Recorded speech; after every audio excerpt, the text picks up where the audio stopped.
Businessman smart होता है, businessman shrewd होता है, बिजनेसमैन जो है बदमाश होता है। ये तीनों चीजें जिसके अंदर नहीं है वो बिजनेसमैन नहीं कर सकता।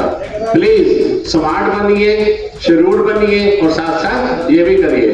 तो ये सब करनी पड़ेगी। ये किसी के साथ बुरा भूगी नहीं होना है। हमें तो मनी चाहिए, हमें काम चाहिए, हमें हमारा काम मिला तो ठीक है। अगर कहीं ग्रीवेंस हमारे से धक्का हुआ है या हाथ हो रहे हैं, हम उसका जस्टिस लेके रहेंगे। हम ये तो हमारे हाथ में है ना, उस गाइड को फॉलो करें।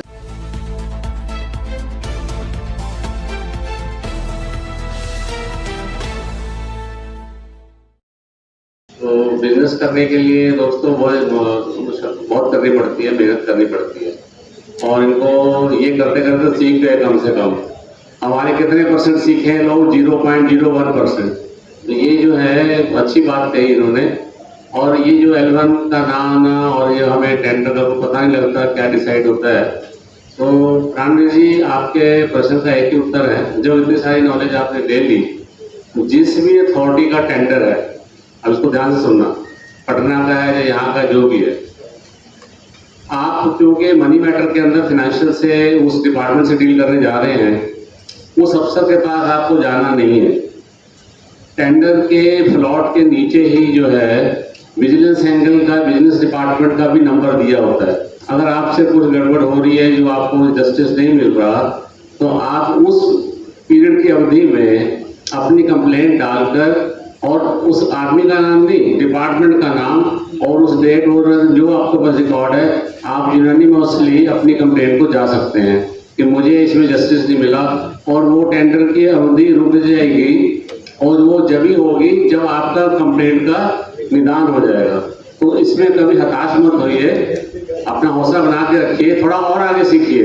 एक बार अगर आपने कंप्लेंट कर दी और वहां डिपार्टमेंट को पता लगा कि हमारी कंप्लेंट हुई है, उसकी ऐसी की तैसी वो अगली बार आपको पूरा सेटल करके देगा डिपार्टमेंट। तो आप कोशिश करिए, विजिलेंस में उनके कंप्लेंट नंबर होते हैं, उसको फॉलो करिए और चुप करके मेल डाल दीजिए, और वो अपने आप से उसकी रिड्रेसल हो जाएगी।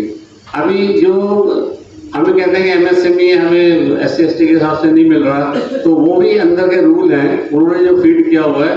अगर आपकी प्राइस के रिलेटेड या क्वालिटी वो पता नहीं है, वो जो भी आता है वो अंदर से निकल के आता है, उसमें किसी का इंटरवेंशन किसी की नहीं लगेगी। तो आप सिर्फ ये अपनी जस्टिस के लिए, अपनी सेटिस्फेक्शन के लिए इसका क्या नतीजा निकला और क्यों नहीं नतीजा आ रहा है, इसके लिए आप कंप्लेंट करके अपनों को एड्रेस कर सकते हो। यही माध्यम है। किसी के अप्रोच, किसी का कुछ चलता नहीं है, क्योंकि टेक्नोलॉजी ड्रिवन प्रोडक्ट है सारे आज की डेट में, तो सारी इंफॉर्मेशन टेक्नोलॉजी से है। आप ये करके देखिए, जब भी कोई टेंडर में जा रहे हैं, उसका कंप्लेंट का जरूर नीचे देख लीजिए, वो पहले रखिए अपने पास, क्योंकि आपको अगर ग्राउज हुआ तो आपका मेल वहीं जाएगा। और ये याद रखिए, उस टर्म के अंदर अंदर करनी है कंप्लेंट आपने। अगर 1 महीने के अंदर नहीं की तो वो नल एंड वाइड हो गया, फिर वो कोई सुनता नहीं है। तो ये आपका है कि आप इसका आगे बहुत कुछ सीख लिया आपने, वेरी गुड। आप इससे आगे थोड़ा बढ़ के अपने आप को इक्विप करिए। Thank you. एक पहले और ले लेते हैं। अच्छा सर, मैंने 2-3 जगह कंप्लेंट करी है टाइम पीरियड, बट सर कोई सेटिस्फैक्टरी जवाब नहीं। और एज ए एंटरप्रेन्योर हमारे पास इतना समय नहीं है कि फिजिकली जाओ या तो, और ज़्यादा करेंगे तो सर रिलेशन खराब होता है। ज़्यादातर एंटरप्रेन्योर कुछ करते नहीं है। जब बिजनेसमैन है ना, 3 फीचर लेके चलती है। बिजनेसमैन जो है, बिजनेसमैन स्मार्ट होता है, बिजनेसमैन श्रूड होता है, बिजनेसमैन जो है बदमाश होता है। ये तीनों चीजें जिसके अंदर नहीं है वो बिजनेसमैन नहीं कर सकता। प्लीज स्मार्ट बनिए, श्रूड बनिए और साथ साथ ये भी करिए। तो ये सब करनी पड़ेगी। ये किसी के साथ बुरा भूगी नहीं होना है। हमें तो मनी चाहिए, हमें काम चाहिए, हमें हमारा काम मिला तो ठीक है। अगर कहीं ग्रीवेंस हमारे से धक्का हुआ है या हाथ हो रहे हैं, हम उसका जस्टिस लेके रहेंगे। हम ये तो हमारे हाथ में है ना, उस गाइड को फॉलो करें। देखिए, we should focus on the proactive approach. Problem तो बहुत सारी हैं, हम लोग को पता है, आपको पता है। अभी चौहान साहब से मेरी बात हो रही थी सुबह मॉर्निंग में, तो जैसे जैम एक इशू है, ठीक है ना, बहुत से लोगों को समझ में नहीं आता है, अधिकारियों को नहीं पता है कि पॉलिसी प्रोसीजर्स क्या हैं, तो उसे कई बार डेविएशंस न हो, उसको ध्यान में रखते हुए, जैसे जैम के साथ अब एक मीटिंग हुई थी NFIC की, ठीक है ना, तो इस बार जो आप कनेक्टेड हैं तो SBCI के चैम्बर के साथ हम लोग NSIC मिलकर के एक लेटर लिखे हैं आपसे, और उसमें हम लोग जैम के जो अधिकारी रहेंगे और एक तरफ आप रहेंगे, और बड़ा एग्जॉस्टिव सेशन था वो। उसमें आप जैसे बहुत ही एनर्जेटिक एंटरप्रेन्योर थे और उनके सवाल इसी टाइप के थे, तो वहाँ पर कुछ सवालों का जवाब आपको अवश्य मिलेगा, ठीक है। तो जल्दी ही वो सेशन हम लोग करवा रहे हैं, ठीक है। तब मेरे को बता रहे थे कि लेटर लिखेंगे और उस दिन बस आप प्रेजेंट रहिएगा। अब डिपेंड करेगा वो SBCI के साथ आप कनेक्ट रहिए, तो ये लेटर लिखेंगे वहाँ पर जो है, और उसके बाद हो जाएगा। और जैम के सेशन समय समय पर हर मंत्रालय के साथ और जितने भी संस्थान हैं सबके साथ वो लोग करते हैं, उनसे टाइम लेना पड़ता है।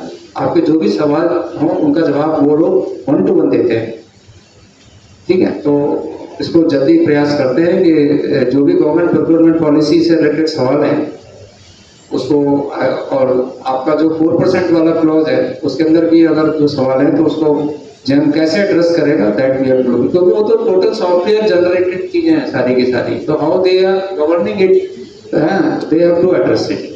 बट आप हम लोग टेंडर हैं, बेसिकली टेंडर हैं, आप पार्टिसिपेंट करते हैं, वो बेसिकली एक प्लेटफॉर्म है जिसके तहत जो टेंडर जाता है। तो कई बार क्या होता है अधिकारियों के हाथ में चीजें नहीं होती है, but the system should be refined, if it there is a flaw it has to be addressed. I mean, thank you.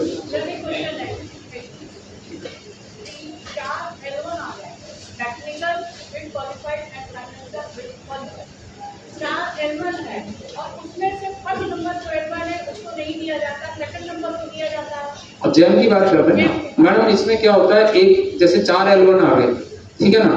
तो 4 L1 आने के बाद क्या होता है कि नोबडी नोज की किसको होता है, तो उसमें एक कमांड रन होता है, run RUN, auto run. Understand, वो रन या ऑटो रन, ठीक है ना। वो 4 में से जिसका क्रेडेंशियल अच्छा है, फास्ट, वो उसमें कुछ पॉइंट्स होते हैं अंदर सॉफ्टवेयर के अंदर, तो वो उसको फिर जाता है, चाहे वो 3rd नंबर पर हो चाहे 4th नंबर पर हो, उस पर किसी का भी कंट्रोल नहीं है। तो वो अभी, क्योंकि अदरवाइज क्या होगा मैम कि अदर किसको देंगे फिर वो। तो अभी फिलहाल ये मैकेनिज्म है जो भी चल रहा है जैम के अंदर। तो अगर मल्टीपल एलिमेंट्स हैं तो उसमें रन कमांड के थ्रू एक ही सीट को दिया जाता है। तो उसमें फिर ये रहता है भाई सॉफ्टवेयर ने ऑटोमेटिकली सेलेक्ट किया है, उसमें कोई मैनुअल इंटरवेंशन है नहीं, तो इसलिए वो भी सिस्टम चल रहा है।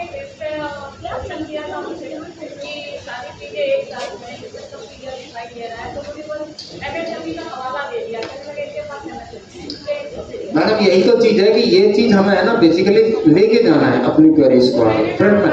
देखिए we and you are at the same platform, we are also trying के प्रतिनिधित्व मिले और उसमें अधिक से अधिक लोगों को। देखिए सिस्टम कोई भी होता है, कोई भी एब्सोल्यूट सिस्टम नहीं होता, it required always defining system and we have to represent our things and at the proper platform. तो जैसे आप रख रहे हैं, हम लोग भी रखते हैं और आप भी उस चीज को रखिए कि भाई ये हमें यहाँ पर कुछ इश्यूज हैं, और जो वेबिनार हम लोग कराएंगे जल्दी मिल करके, तो उसमें आप ये सवाल रखिएगा और आई एश्योर यू कि वो वेबिनार हम लोग जरूर रखेंगे। और लास्ट में वो थोड़ा मिस हो गया, थोड़ा कम्युनिकेशन गैप की वजह से। अभी करीब 15-20 दिन पहले एक एग्जॉस्टिव सेशन हुआ है जिसमें सवाल जवाब हुए, और अदरवाइज हम एक स्पेशल एक उनके साथ एक रख देंगे इनकी तरफ से लेटर आने के बाद। We can also fix a date. तो उस समय तुम भी प्रणवीर आप हैं या मैडम हैं या कोई भी है,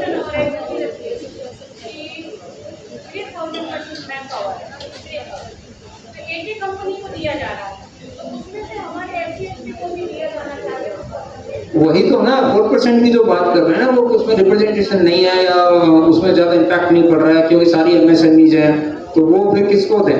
तो 4% मैंडेटरी में भी आई एग्जैक्टली नॉट श्योर कि मतलब वेदर इट इज देयर और नॉट, कि 4% का क्या उन्होंने सॉफ्टवेयर इंसर्ट किया हुआ है कि नहीं, that has to be looked upon.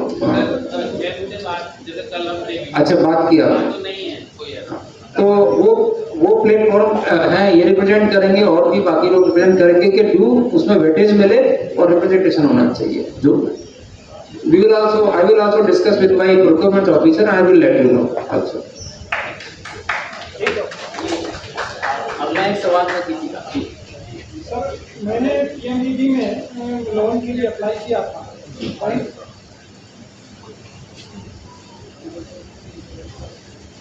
मैंने जब बैंक में अप्लाई किया तो बैंक वाले बोले कि मैं आपके पास आऊँगा, और मैं 2 बार जा चुका हूँ, लेकिन एक बार भी उन्होंने आया नहीं। और इसके लिए क्या करना है? ये एप्लीकेशन आपने PMEGP पोर्टल पे डाली थी, आपको एक्नॉलेजमेंट मिली है? तो कब डाली थी आपने एप्लीकेशन? करीब 2 महीना 3 महीने हो गए। 3 महीने। कौन से MCD से, कहीं से? KYC से हमने ट्रेनिंग किया था, MSIC से भी किया था। अच्छा। उसमें से हम गोबर से पेंट बनाते हैं। हाँ गोबर से पेंट बनाते हैं, उसका पर्पस ये है कि हम मकानों को ठंडा रखता है। हाँ। तो उसके सिलसिले में हमने डाला था उनसे, ज़्यादा नहीं। देखो आपका एप्लीकेशन में आएगा KVIC नॉर्थ या साउथ या वेस्ट, कौन सी दिल्ली? Central Delhi, south Delhi. हमारे पास है, उसका मैसेज भी है। हाँ मैसेज है। अभी देखिए ये थोड़ा सा बैठ जाओ। इसका प्रोसीजर क्या है, जब आपके पास एप्लीकेशन एक्नॉलेजमेंट आ गई और उसको कम से कम 1 या 2 वीक आपने देखना है। अगर आपको मैसेज कोई आया तो ठीक है, नहीं तो वो जो लेटर जो आपके पास एक्नॉलेजमेंट आई थी उसको लेकर आपको KVIC के ऑफिस में जाना है। KVIC ऑफिस में जो डीलिंग ऑफिसर है, he is bound to process your application within 15 days. 15 दिन के अंदर उसको एप्लीकेशन लेके बैंक को भेजनी है एप्लीकेशन। वो he can't sit on the application. तो 15 दिन के बाद एप्लीकेशन आपकी उस बैंक में, जो बैंक आपने भरा था उस बैंक को चली जाएगी। और फरीदाबाद वाले जो हैं वो बहुत अच्छे हैं, DIC सेंटर, वहाँ का सेंटर जो है सीधा ही डायरेक्ट कैंडिडेट को लेटर निकाल देते हैं, आपकी एप्लीकेशन आ गई, आप आइए मिलिए। तो वो कैंडिडेट को मिल जाती है और बैंक में चली जाती है। तो आप अपना जो केस है साउथ दिल्ली का, आप लेकर हार्ड कॉपी और साउथ दिल्ली में जो KVIC के ऑफिसर है उसको मिलें। अगर वो सेटिस्फैक्ट्री जवाब नहीं देता तो फिर हम करेंगे। ठीक है, आप एक बार मिलिए जरूर। Thank you. हाँ जी।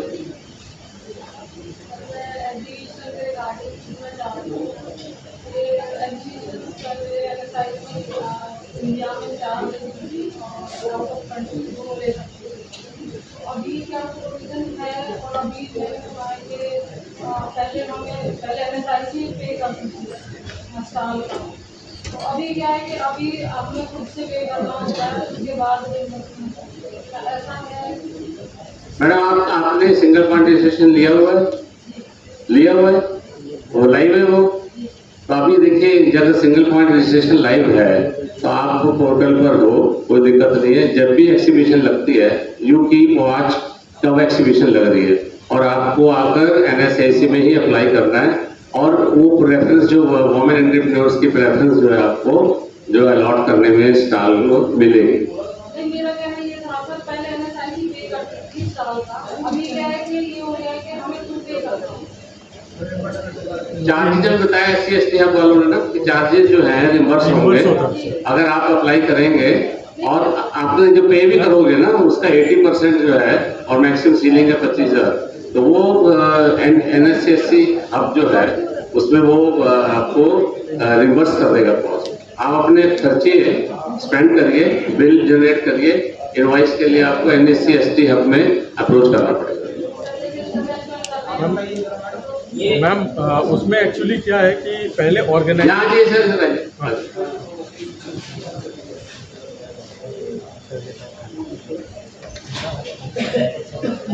मैम उसमें पहले ऑर्गेनाइजर्स के थ्रू होता था, तो उसमें थोड़े से प्रोसीजर्स में डिलेज होते थे। तो इसीलिए अभी क्या है कि स्टॉल चार्जेस पहले पे जब आप कर देंगे तो रिम्बर्समेंट करने के प्रोविजंस हैं। जैसे आप देते हैं विद इन 45 डेज, वो रिम्बर्समेंट के लिए हम लोग प्रोसेस कर देते हैं नेशनल SC/ST हब में। बट ये गाइडलाइंस में ही है कि स्टॉल चार्जेस पहले आपको पे करने पड़ेंगे, ये नहीं है कि आपको पहले मिलेगा। That is in the guidelines, और वो गाइडलाइंस में मिनिस्ट्री से आता है। तो पहले तो था कि गवर्नमेंट पे कर दी थी NSIC, अभी क्या है कि अभी 3-4 लाख हमारी पॉकेट में होना चाहिए, तब हम इंटरनेशनल कर। नहीं मैम, बट इससे पहले इशू ये होता था कि ऑर्गेनाइजर्स को जब पेमेंट हो भी जाती थी तो स्टॉल ओनर्स जो है, ओरिजिनल स्टॉल ओनर्स, उन तक पेमेंट पहुंचने में काफी लेट होती थी from the viewpoint of organizers को हो जाता था बट उन तक नहीं होता था। बट यहाँ पे स्टॉल चार्जेस जब आप खुद से पे कर रहे हो, you are the direct beneficiary, तो वो आपके अकाउंट में ही जाएगा, लेकिन पहले आपको पे करना पड़ेगा, उसके बाद आपको रिम्बर्स होगा। अभी गाइडलाइंस पे ये है। इसमें तो पे परेशान हुआ, इसमें तो ऑर्गेनाइजर का तो पैसा मिल गया, लेकिन अगर इतना पैसा हो हम लोगों के पास, बहुत लोग ऐसे हैं कि जिनके पास नहीं होता है, तो सोच भी नहीं सकते। इनको फ्री स्टेज पे चाहिए, इनको फ्री स्टेज पे चाहिए, जब खुद करने जा रहे हैं अभी चाहिए। ऐसा तो प्रोविजन अभी मिनिस्ट्री से नहीं आया है, क्योंकि गाइडलाइंस रिवाइज होते रहते हैं, तो ऐसा पब्लिक मोड पे अभी तो नहीं है, but still your query is quite essential. तो इस क्वेरी को मैं ले जाऊंगा और वहां से क्या आता है, आप नेशनल SC/ST हब के सपोर्ट मेल में जो टोल फ्री है उस पर प्लीज कॉल करें, तो I let you know from there. वहां से मैं आपको पूछ के आपको क्वेरी का रिप्लाई कर दूंगा। But as of now ministry की जो गाइडलाइंस है उस पे स्टॉल चार्ज का रिइंबर्समेंट ही मिलता है, मतलब ऐसा कोई, हाँ पहले ये नहीं है कि पहले मिलेगा, क्योंकि स्टॉल चार्जेस रिवाइज भी होते हैं। जरूरी नहीं है कि हर जगह पे स्टॉल चार्जेस सेम हो, अलग अलग जगह पे जब अलग अलग स्टॉल्स लग रहे हैं तो अकॉर्डिंग टू द प्लेसेस और अकॉर्डिंग टू द फेयर्स वो चार्जेस अलग होते हैं। तो ये प्री डिसाइडेड नहीं हो पाता है कि कितने स्टॉल चार्जेस होंगे, तो उसके हिसाब से आपको पहले पे करना पड़ेगा, उसके बाद आपको रिइंबर्समेंट मिलेगा। तो सर मान लीजिए हम पे करेंगे तो फिर हम अपनी चॉइस की लेंगे ना, हम अपनी चॉइस के हॉल में लेंगे, क्योंकि NSIC को मैंने देखा कई बार एग्जीबिशन गया तो सबसे लास्ट में ले लेते हैं, बिल्कुल वहाँ पे पब्लिक पहुँच ही नहीं पाती। वो तो डिपेंड करता है फर्स्ट कम बेसिस पे भी, कि जैसे स्टॉल चार्जेस, स्टॉल अवेलेबिलिटी कितना है फेयर में, और उसके बाद फिर कितने लोगों ने अप्लाई किया है। सपोज 70 स्टॉल्स का हमारे पास है, अगर 80 एप्लीकेशंस आते हैं तो वो first come first serve basis पे अलॉटमेंट होगी। ठीक है सर, फिर इसमें क्या NSIC का पार्ट हट जाएगा या फिर क्या? नहीं, वो पार्ट नहीं हटेगा। तो आपके थ्रू वो प्रेफरेंस आपका रोल रहेगा। मान लीजिए अब एग्जीबिशन इसमें नवंबर में हो रहा है प्रगति मैदान, अगर हम पे करेंगे तो क्या आपके थ्रू होगा? अगर हम खुद ही पे करना है तो फिर हम खुद अपने ही चॉइस से लेंगे ना, हम हॉल भी अपनी चॉइस से लेंगे, हम स्टॉल भी अपनी चॉइस से लेंगे। तो ma'am through ministry of MSME के थ्रू ही तो आपको ये जाना पड़ेगा, तो वो तो SC/ST हब भी करवा रही है, जो स्टॉल चार्जेस, स्टॉल जो आप लेंगे वहाँ पे रेंट पे, तो जो प्रोसीजर्स है वो SC/ST हब के थ्रू ही जाना है ना, तो वो डायरेक्ट प्रोविजन नहीं है कहीं।